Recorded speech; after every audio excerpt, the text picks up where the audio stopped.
Movie की hype बहुत ही ज़्यादा बन चुकी हुई थी और हर बंदा ये समझ रहा था कि मूवी देखी नहीं जा सकती।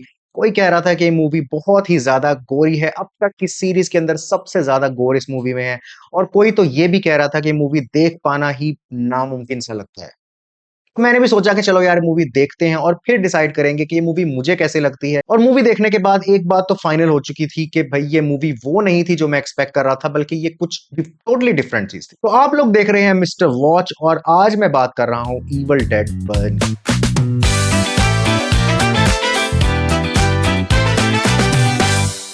और यार चलो इंट्रो तो हो गया, लेकिन अब हम स्ट्रेट वीडियो के ऊपर जाते हैं और हम बात करेंगे मूवी के प्रेमिस की।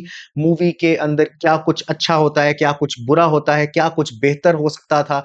इसके अलावा मूवी की डायरेक्शन कैसी हुई है, सिनेमेटोग्राफी कैसी हुई है, all the pros and cons, हर चीज आपको इस वीडियो में मिल जाएगी बगैर किसी स्पॉइलर के। तो मतलब आप ये पूरी वीडियो एंड तक देख सकते हो और फिर डिसाइड कर सकते हो कि आपको मूवी देखनी चाहिए कि नहीं देखनी चाहिए, क्योंकि आपको कुछ भी स्पॉइल नहीं होने वाला। अभी तक आई एम श्योर आप लोगों को इवल डेड फ्रेंचाइज के बारे में तो पता ही होगा कि उसका लोर क्या है, उसकी हिस्ट्री क्या है, डेडाइट्स क्या होते हैं। आई एम श्योर आप लोगों ने पुरानी मूवीज देखी होंगी सैम रेमी के टाइम से, जो कि बहुत ही क्लासिक मानी जाती हैं। तो मुझे ज्यादा कुछ हिस्ट्री के अंदर डाइव इन करने की जरूरत नहीं पड़ने वाली।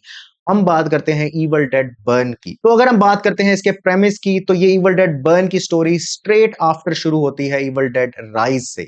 यानी इवल डेड राइज जहां पर एंड हुई थी, वहीं से इवल डेड बर्न स्टार्ट होती है। तो इस दफा स्टोरी है एलिस के बारे में, जिसके हस्बैंड की डेथ हो जाती है एक एक्सीडेंट के अंदर। इसके बाद वो मूव कर जाती है उसके हस्बैंड के पेरेंट्स के घर में, जहां पर उसकी दादी भी होती है, उसके पेरेंट्स होते हैं, जो कि इसको एलिस को कुछ खास पसंद नहीं करते होते स्टार्टिंग में। शुरू से ही मूवी के अंदर कुछ टेंशन बिल्डअप होना शुरू हो जाती है और एलिस के कैरेक्टर से हमें पता चलता है कि जो जो नजर आ रहा है वो चीज उसके अंदर से बहुत सारी लेयर्स है, मतलब बहुत कुछ दबा हुआ है जो बाद में रिवील होगा। तो एलिस के वहां मूव कर जाने के बाद वहां पर कुछ बहुत ही भयानक होने लग पड़ता है और इतना केओटिक होता है कि एलिस वो हैंडल ही नहीं कर पा रही होती। मतलब हर तरफ जो है वो तबाही का माहौल होता है। तो ये सारी चीजें फैमिली मेंबर्स को भी इफेक्ट होना शुरू हो जाती हैं और देखते ही देखते पूरा का पूरा घर जो है वो तबाह होने के कगार पर आ जाता है। अब ये बात इसलिए स्पॉइलर नहीं होने वाली क्योंकि हम लोगों ने ऑलरेडी ट्रेलर्स और टीजर्स के अंदर बहुत कुछ देख लिया हुआ है। लेकिन डिसअपॉइंट नहीं होना, क्योंकि टीजर्स और ट्रेलर्स के अंदर पूरी कहानी नहीं बताई हुई, बल्कि बहुत ही फ्रैक्शन ऑफ द स्टोरी बताई है या सीन्स दिखाए हैं। एक्चुअल मूवी के अंदर बहुत ज्यादा कुछ हो रहा है। स्टोरी के अंदर कुछ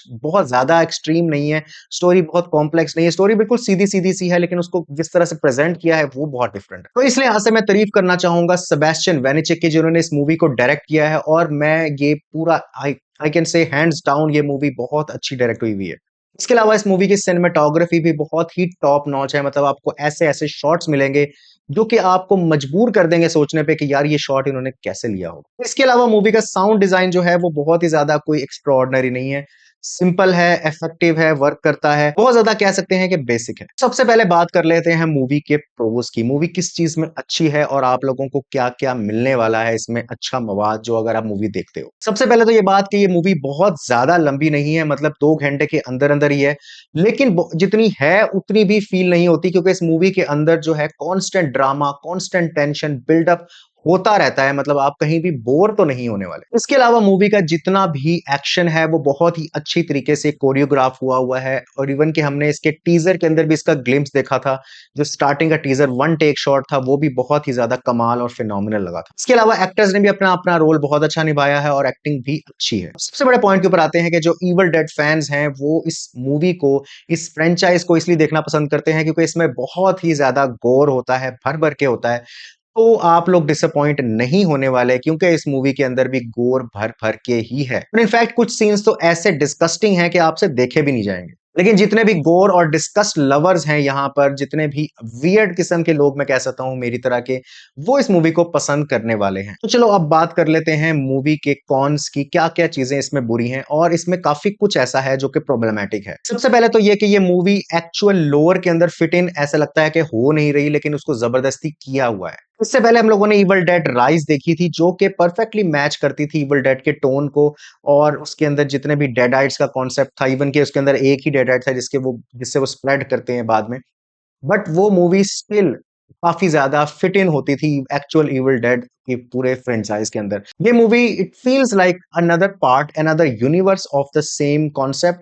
और ये मूवी थोड़ा सा डिफरेंट फील होती है। स्टिल इसके अंदर बहुत सारे एस्पेक्ट वही हैं, इवल डेड वाले डेडाइट्स हैं, इसके अलावा नेक्रोनॉमिकॉन का कॉन्सेप्ट है, बट स्टिल इसके अंदर काफी पार्ट्स ऐसे हैं जो कि समहाउ डिफरेंट लगते हैं। इस मूवी में लोर को एक्सप्लेन करने की ज्यादा कोशिश की हुई है।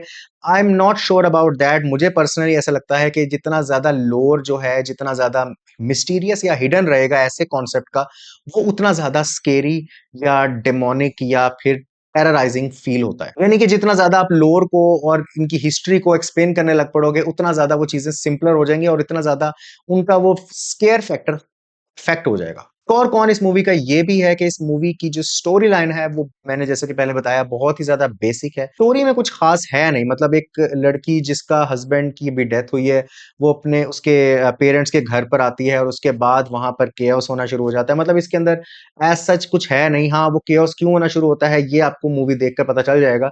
बट वो भी इतना ज्यादा कोई फैसिनेटिंग चीज नहीं है। वो भी इतनी ज्यादा कोई मिस्टीरियस या कुछ अन यू नो एक्स्ट्रा ऑर्डिनरी कुछ कॉन्सेप्ट नहीं है। वो बहुत ही सिंपल और बेसिक है। तो स्टोरी के मामले में ये मूवी डेफिनेटली लैक करती है। एक और पॉइंट मेरा ये है कि इस मूवी के अंदर जो इसका एक्शन है वो अच्छा है, लेकिन बहुत ही ज्यादा ड्रैग हुआ है। इवन के बहुत ज्यादा कह सकते हैं कि स्ट्रेच हुआ है। मतलब आपको कहीं पे भी मूवी बिल्डअप नहीं देती। जिस तरह इवल डेड राइज के अंदर बहुत ही ज्यादा ऐसे पॉइंट्स थे जहां पर मूवी स्लो हो जाती थी, और कहीं कहीं मूवी के अंदर बहुत उसके रिएक्शन वाले पार्ट्स आते थे, बहुत ज्यादा डायनेमिक हो जाती थी, फिर स्टेल हो जाती थी, फिर दोबारा से एग्जैजुरेटेड हो जाती थी। ये मूवी इस तरह नहीं है। ये मूवी के अंदर ज्यादा बिल्डअप्स नहीं है। ये मूवी स्टार्ट होती है, वहां पर बिल्डअप आता है और उसके बाद ये मूवी के अंदर बस धाएं धाएं धाएं धाएं चल रहा है। मतलब इसके अंदर बहुत ही आसान है कि आप जो है वो अपना ट्रैक लूज कर जाओगे कि क्या हो रहा है, कौन पिट रहा है, कौन कहाँ जा रहा है, ये सब कुछ इतना तेज हो रहा है। तो यानी अगर आप बहुत ही इंटेंस किस्म के इवल डेड फ्रेंचाइज के फैन हो तो ये मूवी आपको ठीक ठाक लगने वाली है। आपको एंजॉय भी आप करोगे इस मूवी के अंदर। बट अगर आप बहुत ही ज्यादा क्रिटिकल थिंकर हो, अगर आप स्टोरी को बहुत ज्यादा अहमियत देते हो, अगर आपको मूवी के क्लाइमैक्सेस की परवाह है, तो फिर आपको ये मूवी बहुत ज्यादा खास पसंद नहीं आने वाली। आपको बहुत ही एवरेज मूवी लगेगी। तो यार कंक्लूजन्स की तरफ बढ़ते हैं। ये मूवी इवल डेड बर्न जो है, ये इवल डेड राइज और इसके अलावा जैसे पहले 2013 के अंदर मूवी आई थी इवल डेड, जो कि एक रिबूट था सॉर्ट ऑफ। और इससे पहले जो सैम रेमी की ट्रिलॉजी थी, evil dead 2 and evil dead army of darkness.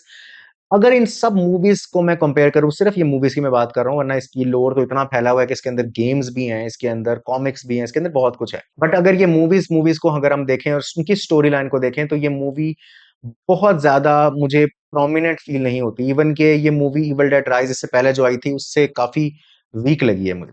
हाँ, इसको मैं 2013 में आने वाली इवल डेड मूवी के बराबर स्टैंड करा सकता हूँ। इवन दो कि वो मूवी जो थी वो टोटली ही डिफरेंट अप्रोच के साथ आई थी। ये मूवी स्टिल कोशिश करती हुई नजर आती है इवल डेड फ्रेंचाइज के अंदर फिट इन होने की, इवन दो कि नहीं हो पा रही, बट कोशिश करती हुई नजर आती है। तो ओवरऑल मूवी बोरिंग नहीं है, मजा आएगा अगर आप सिनेमा में देखोगे। लेकिन अगर आपको स्टोरी लाइन इंपॉर्टेंट लगती है, इसके अलावा अगर आपको मूवी के डिफरेंट बिल्डअप्स की इंपॉर्टेंट लगते हैं, तो ये मूवी आप लोगों को कोई बहुत वाव फैक्टर नहीं देगी। आप लोगों को बहुत ही बेसिक मूवी लगेगी। तो इसी के साथ मैं इस मूवी को रेटिंग देता हूं, और मेरी तरफ से इस मूवी की रेटिंग है 6.2 आउट ऑफ 10, जो मुझे पर्सनली लगता है। अब आपको आइडिया हो गया होगा बेसिक इस मूवी के बारे में कि ये मूवी किस तरह की है, किस टाइप की है, इसके क्या पॉजिटिव्स हैं, इसके क्या नेगेटिव्स हैं। मैंने कोशिश की है ओवरऑल कि मैं एक्सप्लेन कर सकूं आराम से जितना हो सके आप लोगों को, ताकि आप लोगों को समझ आ जाए स्पॉयलर्स के बगैर कि आप लोगों को ये मूवी जाकर देखनी चाहिए या नहीं देखनी चाहिए। तो आप लोगों को ये रिव्यू कैसा लगा, do let me know in the comments. Video को लाइक कर लीजिए, सब्सक्राइब करो और बेल आइकन को जरूर दबा दो, ताकि इस तरह की वीडियोस आप लोगों को और मिलती रहें।